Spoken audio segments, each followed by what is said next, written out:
Olá, nesta videoaula nós vamos discutir sobre resolução de equações. Muito bem, eu queria ressaltar aqui um aspecto muito importante e que muitas vezes nós não levamos em conta quando nós estamos resolvendo uma equação, que é o fato de que cada passo da resolução de uma equação é ou uma implicação ou uma equivalência. Vamos então deixar isso bem claro, utilizando um exemplo que aparece no livro Números e Funções Reais, do professor Elon Lages Lima, da coleção do Prof. Mate. O exemplo que o professor Elon nos traz é o exemplo da equação x ao quadrado mais 1 igual a zero. Como o objetivo do professor Elon é discutir, deixar explícita essa questão de que cada passo é uma implicação, ele não vai resolver essa equação da forma usual. Qual seria a forma usual aqui? Ora, a forma usual seria simplesmente isolar o x ao quadrado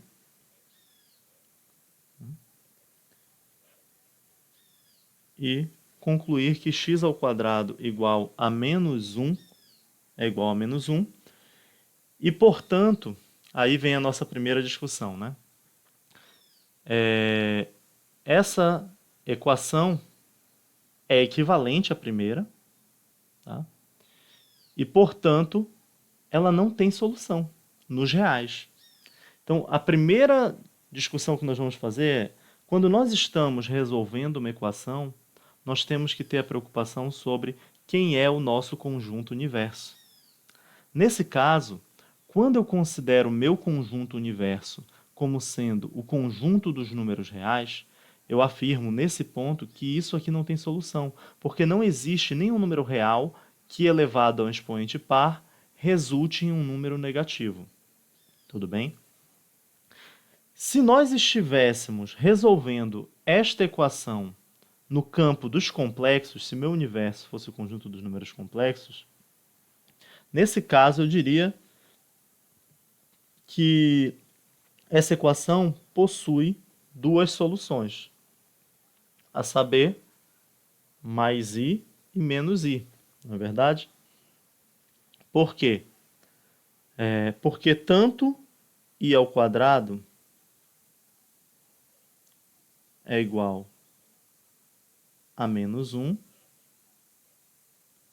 quanto menos i ao quadrado resulta em menos 1, já que isso aqui, né, vai resultar em menos 1 ao quadrado vezes i ao quadrado. E, portanto, nós vamos ter aqui 1 vezes menos 1, que é igual a menos 1.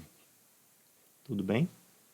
Então, esse é o primeiro ponto para o qual eu gostaria de chamar a atenção de vocês. Então, a primeira discussão que nós fazemos aqui, tá? Essa discussão ela não é feita no livro que eu mencionei, mas é uma discussão que eu considero importante. Você considerar qual é o seu universo, qual é meu conjunto universo. Nesse caso, meu conjunto universo, nós vamos trabalhar aqui com o conjunto dos números reais. Se eu estivesse trabalhando com o conjunto dos números complexos, então eu poderia dizer que a equação x ao quadrado mais 1 igual a zero possui duas soluções, que seriam mais i e menos i. Mas no campo dos números reais, né, tendo os números reais como universo, não há solução para essa equação. Observem que o que eu fiz aqui, a passagem que eu fiz daqui para cá, é uma equivalência, né? Quer dizer, a equação de cima não possui soluções nos reais e a equação de baixo continua não possuindo soluções nos reais. Eu poderia então escrever também desta forma, né? X ao quadrado mais 1 igual a zero equivale a x ao quadrado igual a menos 1. Tá? Ainda, se eu entendo essas equações como conjuntos, né, eu posso dizer que elas equivalem ao conjunto vazio. Mais uma vez, se eu estiver trabalhando no campo dos números reais. Como assim essas equações equivalem a conjuntos? É porque a gente não deixa tudo que está escrito de forma explícita. Mas se eu fosse explicitar, eu poderia escrever assim, ó.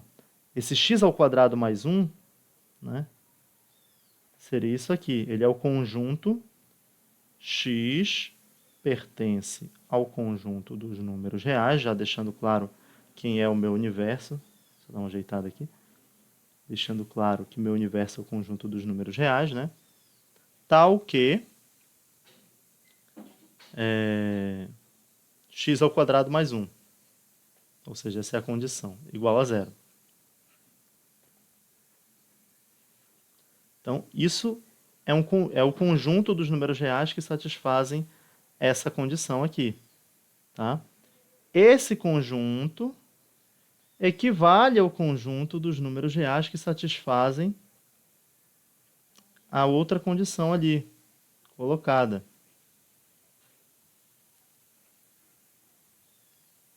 Quer dizer, x ao quadrado igual a menos 1.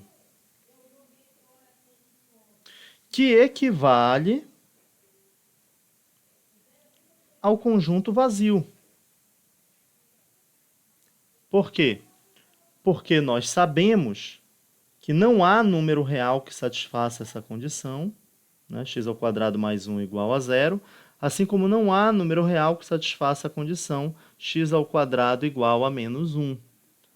E, se não há elementos nesses conjuntos, eles equivalem ao conjunto vazio. Esses conjuntos têm todos os mesmos elementos. Tá? Muito bem. E pensando, se eu pensar cada uma dessas condições como conjuntos, se eu chamasse esse primeiro conjunto aqui de A, né? E esse segundo conjunto de B, e o último conjunto vazio, né?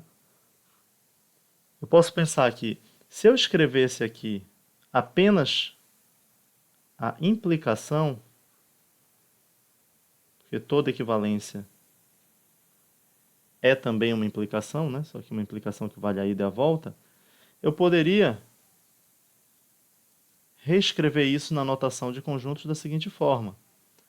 O conjunto A está contido no conjunto B e o conjunto B está contido no conjunto vazio, sendo que o meu conjunto A é o conjunto que satisfaz essa condição, o meu conjunto B é o conjunto que satisfaz esta condição e o meu conjunto vazio é o conjunto que não possui elementos. Né? Então, é isso que eu estou dizendo aqui. E, como são equivalências, eu estou dizendo que vale também a volta. Quer dizer, vale a implicação contrária. Né? Aqui, vale dizer que o vazio implica em B e B implica em A. Se eu escrevesse isso na notação de conjuntos, o que eu estou dizendo aqui, A contém B e B contém o vazio. Tudo bem? Então, vale a ida e vale a volta, nesse caso específico. Tá? É interessante notar aqui, vamos ver aqui, rapidinho, né? Que se eu estivesse trabalhando no conjunto dos números complexos, aí essa equivalência aqui já não seria verdadeira, né? Isso aqui não equivale ao conjunto vazio. Na verdade, se eu estivesse trabalhando no universo dos números complexos, isso equivaleria a ao conjunto aqui, ó, menos i e i, né? Porque eu tenho essas duas soluções. Tudo bem? Então, nesse primeiro momento a gente está discutindo isso, né? A importância de prestar atenção em quem é o meu conjunto universo. Eu disse que isso aqui era uma equivalência, né, daqui para cá. Mas por que é uma equivalência daqui para cá? É porque a gente sabe que é uma operação válida, né? Então, somar, vamos fazer aqui, ó. Tenho a expressão x ao quadrado mais 1 igual a 0, né? Nós sabemos que é uma operação válida somar ou subtrair um mesmo número dos dois membros da equação. Quer dizer, isso não altera as soluções da equação. Então, quando eu escrevo aqui menos 1, eu obtenho, né, x ao quadrado mais 0 igual a 0 menos 1 vai resultar em menos 1, né? Ou seja, x ao quadrado igual a menos 1. O passo daqui para cá também é uma equivalência. Nós sabemos que somar com 0 resulta no elemento que está sendo somado a 0. Né? Então, esse é um outro ponto importante a ser considerado. Né? Então, esses passos aqui, nós sabemos que eles são reversíveis, por isso a gente tem uma equivalência. Porque nós sabemos que se nós quiséssemos fazer a volta aqui, quer dizer, bastaria eu explicitar o 0. Então, tranquilo, eu posso voltar daqui para cá. A recíproca, né, de vir daqui para cá é verdadeira. E voltar daqui para cá, a gente sabe que também é uma operação válida, que seria o quê? Voltar daqui para cá. Né? Quer dizer, ou voltar simplesmente daqui... Opa, perdão. Vou fazer a volta simplesmente, né, daqui para cá, né? Vamos pensar, o que eu tenho que fazer para passar dessa terceira equação para a primeira? Eu tenho que somar 1 aos dois membros, né? Então, a gente sabe que tanto somar números negativos como somar números positivos é válido. Se você fizer isso nos dois membros da equação, você não está alterando as soluções da equação. Por isso que nós sabemos que a passagem da primeira equação para a segunda é, de fato, uma equivalência, porque nós já sabemos da validade dessa regra. Tá? Vamos a trabalhar em cima da solução que o professor Elon propõe. Né? Não é nem que ele esteja solucionando, ele está mostrando diversas transformações feitas sobre uma equação. Né? Primeiro, ele multiplica os dois membros,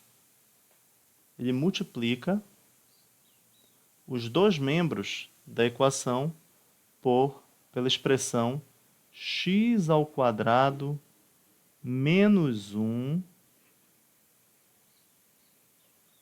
né?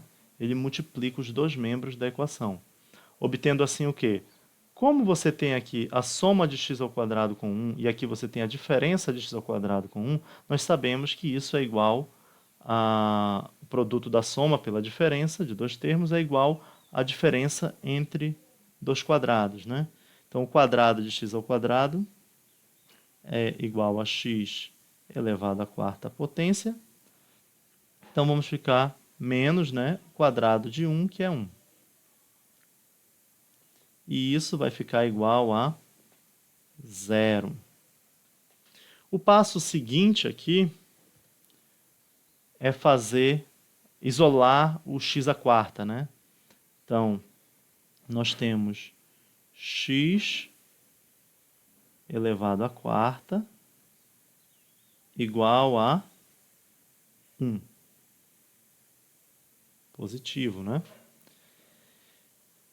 E agora, nós temos x elevado à quarta igual a 1, e nós sabemos que no campo dos reais, quer dizer, tomando os reais como o meu conjunto universo, isso equivale a dizer que x é 1 ou menos 1, ou seja, pertence ao conjunto menos 1, 1. Muito bem. Então, olha que interessante, né? Aqui não está explícito, mas o que nós temos, né, é uma implicação na passagem da primeira linha para a segunda linha. Vou comentar sobre isso, tá ok? Vou já comentar sobre isso, mas vamos escrever primeiro aqui e depois eu explico melhor por que nós temos uma implicação. Então, nós temos que x ao quadrado mais 1, tá, igual a 0, x ao quadrado mais 1 igual a 0, implica, tá, não equivale, implica em x à quarta menos 1 igual a 0. A seguir, nós temos que x à quarta menos 1 igual a 0 equivale. Aqui nós podemos colocar a equivalência. Se é uma equivalência, também é uma implicação. Eu poderia deixar somente a implicação, mas eu vou colocar aqui bem explícita a equivalência, tá? X à quarta igual a 1, que equivale, no universo dos números reais, né, ao conjunto menos 1, 1. Olha, só um comentário, né? Vocês viram naquela hora que eu escrevi os conjuntos aqui, pus a implicação. É claro que ninguém vai fazer desse jeito, com todo esse pedantismo, né? E sobrecarregar a notação para resolver uma equação como essa daqui, tá? A questão aqui, eu estou só mostrando isso porque eu quero deixar bem claro, bem explícitas essas ideias. Mas a gente resolve a equação aqui, como fez o professor Elon aqui, como eu fiz inicialmente ali, né? Ninguém vai resolver essa equação escrevendo nem assim como eu estou escrevendo, exibindo a implicação, a equivalência, né? Tá ok? Pois bem, essas coisas que estão implícitas, a primeira pergunta que você deve se fazer é: por que esses passos são equivalências, enquanto este primeiro passo foi uma implicação? A questão aqui é a seguinte: é verdade que eu posso multiplicar os dois membros de uma equação sem alterar suas soluções?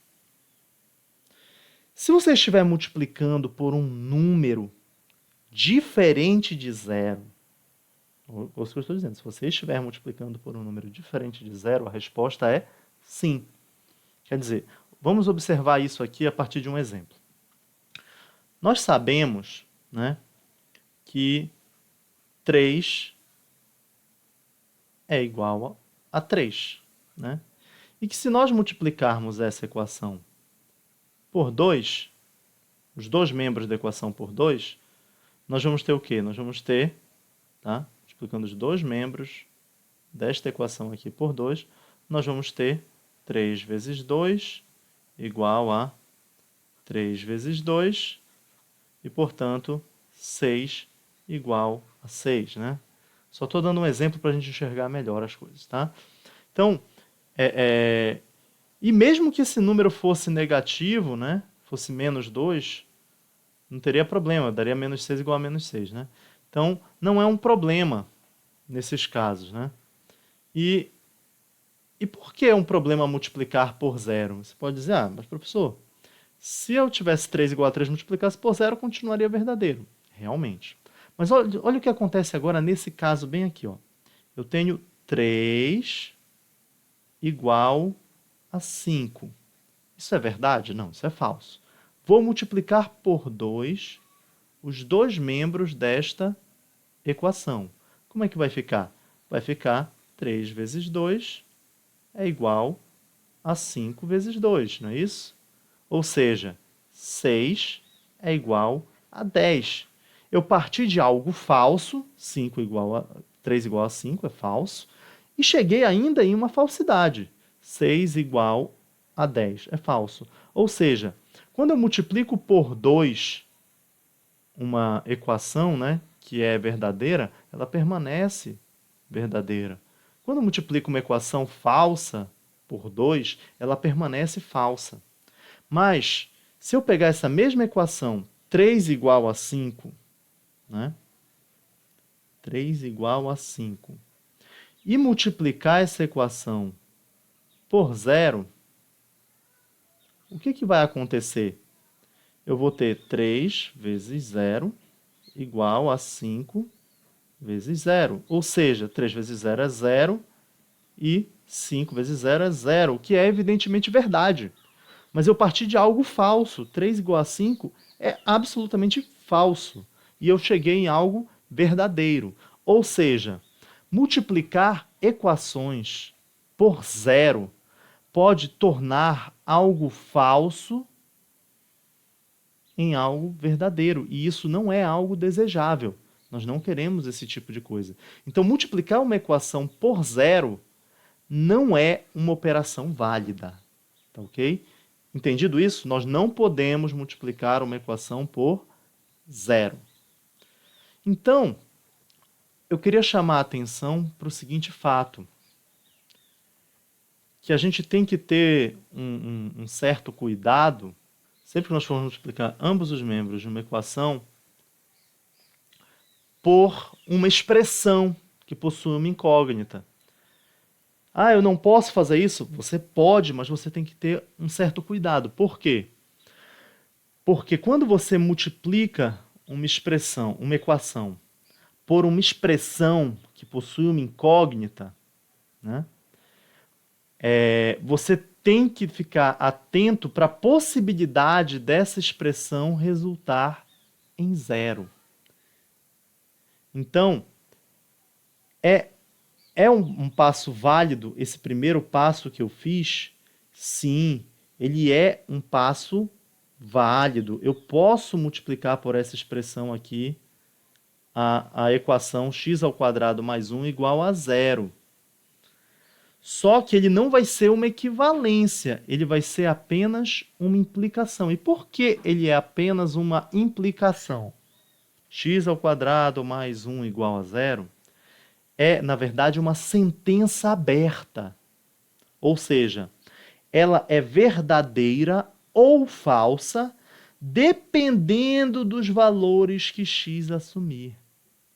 E como nós estamos trabalhando com o universo dos números reais, no campo dos números reais, ok?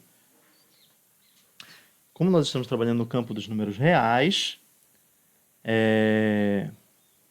essa expressão vai ser verdadeira ou falsa, dependendo do valor real que x assumir.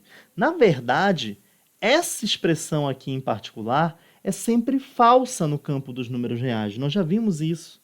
Não há número real que elevado ao quadrado e somado com 1 resulte em 0.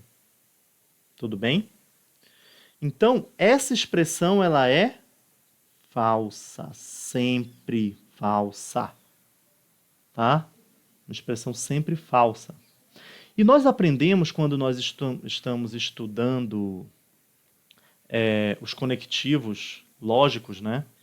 Nós aprendemos que a P, se P então Q, né, é sempre verdadeiro quando o antecedente é falso. Nós aprendemos isso. Tá ok? Porém, né, vamos pensar então o seguinte, que isso aqui é como se fosse, essa primeira expressão é como se fosse P, né, e essa segunda expressão é como se fosse Q, né? Então, observe o que eu estou dizendo, né? A gente sabe que isso aqui é falso. Então, o meu conectivo lógico, se então, ele vai ser necessariamente verdadeiro.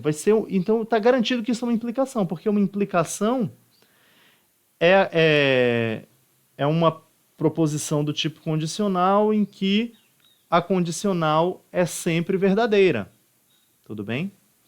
Mas note que No caso da equivalência lógica, né? No caso da equivalência lógica, se você tem P se somente se que,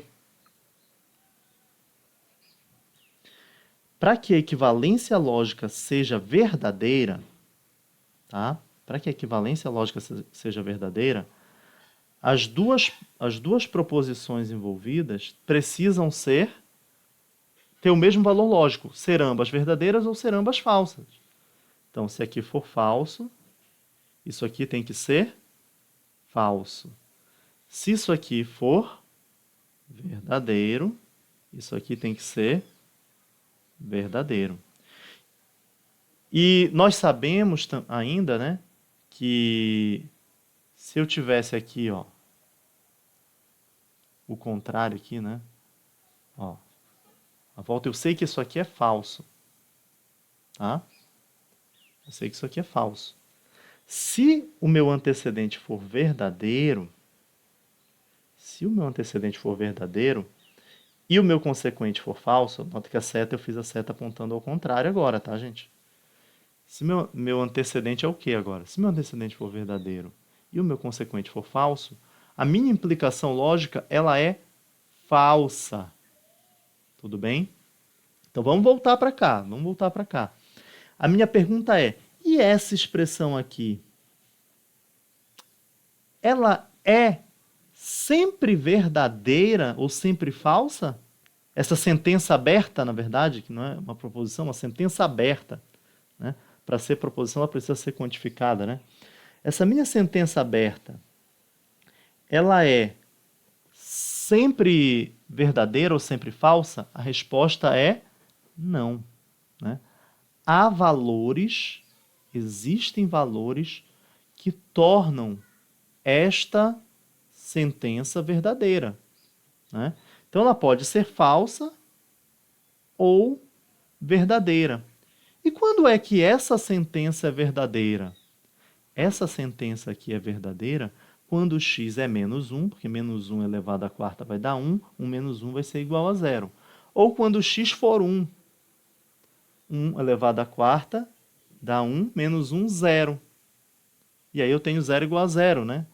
Então, existem dois casos onde isso aqui é verdadeiro, né? Notem que aqui eu tenho uma equivalência porque eu fiz o quê? Eu fiz uma operação perfeitamente válida. A passagem daqui para cá, né, consiste basicamente em você somar 1 aos dois membros. E a gente viu que isso nunca vai alterar uma equação. Somar um número aos dois membros da equação. Então, eu obtive a expressão x à quarta igual a 1.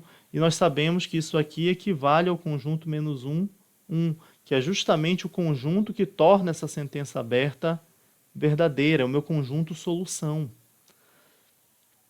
Agora você pode se perguntar assim, mas professor, como é que, de repente, algo que era sempre falso, como é que algo que era sempre falso aqui, se tornou algo que podia ser verdadeiro nesses dois casos, para menos 1 e para 1. Aí você olha para cá, o que a gente fez bem aqui, ó? O que a gente fez aqui? A gente multiplicou por uma expressão que envolvia uma incógnita. E essa expressão aqui, se você prestar atenção, ela é 0, justamente nos dois casos em que a sua sentença aberta aqui é verdadeira. Ela é 0 somente quando x é 1 ou quando x é menos 1. Então, na verdade, quando a gente multiplicou por essa expressão aqui, né, que era falsa, nos casos menos 1 e 1, era como se eu estivesse multiplicando essa expressão por 0, que a gente viu ainda agora que pode pegar uma expressão falsa e transformar numa expressão verdadeira. Tá ok? Então, esses casos, x ao quadrado, essa multiplicação por x ao quadrado menos 1, gerou duas soluções que não são soluções da minha primeira expressão. são soluções da segunda expressão, da terceira expressão, né? São os valores que aparecem aqui no meu conjunto solução, o menos 1 e o 1. Notem então agora que se eu pensar nisso aqui, vamos pensar agora de novo, vamos pensar nisso aqui usando aquela ideia, né, que a gente tem de conjunto, tá? Então, pensando em termos de conjuntos, vamos chamar esse conjunto aqui de A. Olha o que eu estou dizendo aqui. Tá? Eu estou dizendo, olha a implicação, qual o significado dela na teoria dos conjuntos? Isso aqui é o conjunto A. O conjunto A é aquele conjunto, né?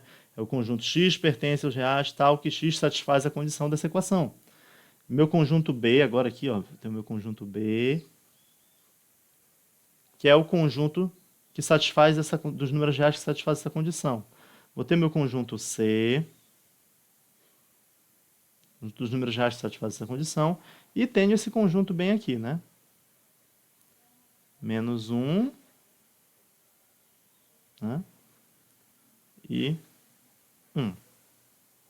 Tá legal? Em termos lógicos, o que eu estou dizendo aqui? Eu estou dizendo que A está contido em B, que é igual a C, que é igual, em termos de teoria dos conjuntos, não em termos lógicos, né? Que é igual a esse conjunto aqui, menos 1, 1. Tá? Acontece que a igualdade de conjuntos é dizer que um conjunto, o conjunto B igual a C, eu estou dizendo que o B está contido no C, ou o C, e melhor dizendo, e o C está contido no B. Então eu posso, sem nenhum problema, dizer que isso aqui é verdade, né? Que A está contido em B, que está contido em C, que está contido em menos 1, 1. E aí o que eu tenho que ter ciência é que, embora o A seja o próprio conjunto vazio agora, ó, esses passos são válidos. Estou dizendo simplesmente o quê? Que o vazio, porque a solução não tem equação, o vazio está contido no conjunto B, no conjunto C e nesse conjunto menos 1, 1. Né? Então, resumindo, quando eu faço a minha primeira passagem ó, daqui para cá, eu passei do conjunto vazio para o conjunto, do conjunto cuja solução era vazia, para um conjunto cuja solução... Perdão, eu parti de uma expressão, né, de uma equação cuja solução, o conjunto de solução é vazio, para uma equação cujo conjunto de solução é menos 1, 1. Tá? Em particular, esse cuidado ele deve existir quando a gente está trabalhando com equações racionais, né?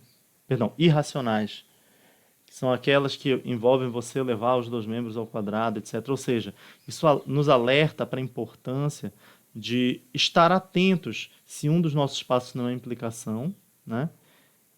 Para a gente buscar aí testar sempre o conjunto solução. Tá? Quando a gente está ciente de que os passos que a gente está fazendo são todos equivalências, não tem problema nenhum. Mas quando a gente faz um passo que a gente sabe que é uma implicação, quando a gente chega na solução final, a gente tem por obrigação testar as soluções na nossa equação original. Tá? É o que acontece quando nós resolvemos, para finalizar esse vídeo, né, uma equação irracional. Vamos lá então. A saber, a equação raiz quadrada de 6 menos x igual a x. Veja bem, quando nós vamos resolver uma equação irracional, a primeira coisa que nós fazemos é levar os dois membros da equação ao quadrado.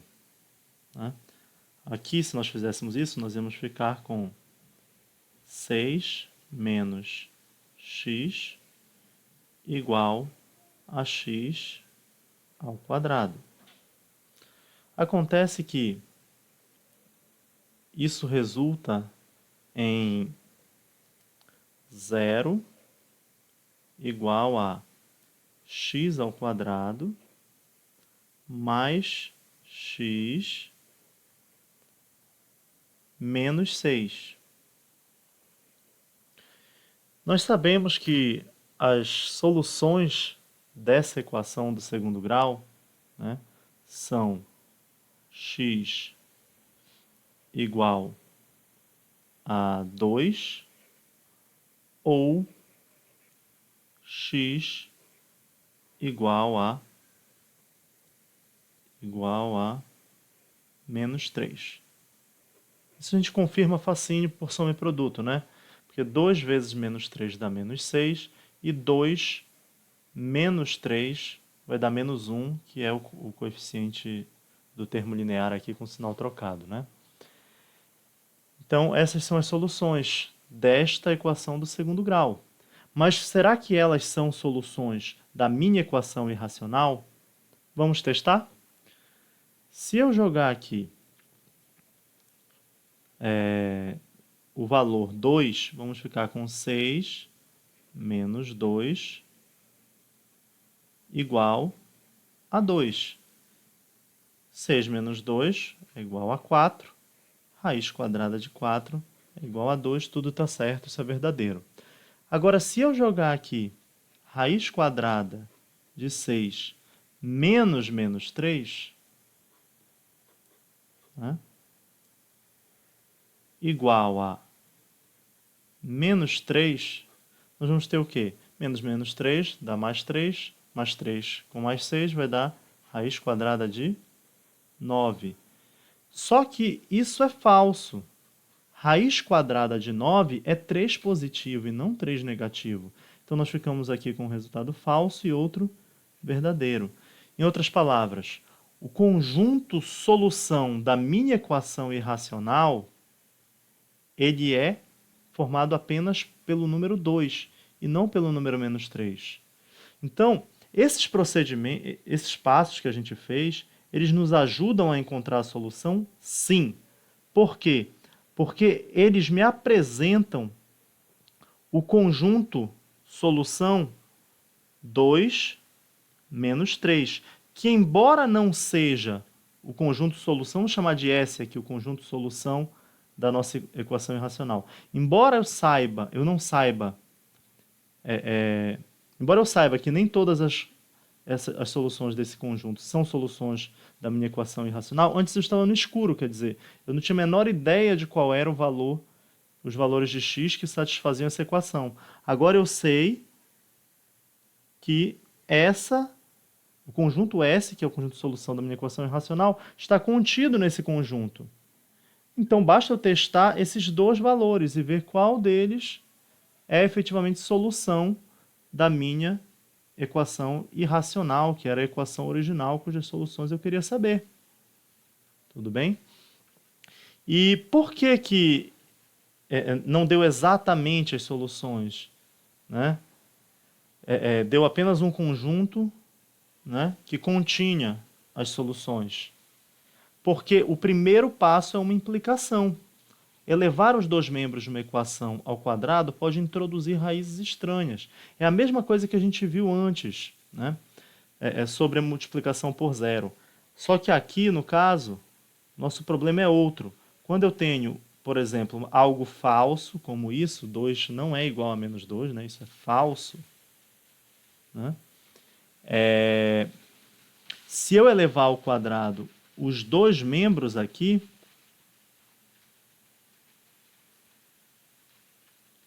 eu obtenho algo que é verdadeiro. Então, esse primeiro passo é apenas uma implicação, porque ele pode me levar de algo falso para algo verdadeiro. Então, embora seja válida a ida, a volta não necessariamente é verdadeira. Então, mais uma vez, fica explícito aí, né, que quando nós estamos resolvendo equações, nós estamos fazendo passagens lógicas aqui que são ou implicações ou equivalências. Eu espero que esse vídeo tenha ajudado você a esclarecer essas questões. Muito obrigado e até um próximo vídeo.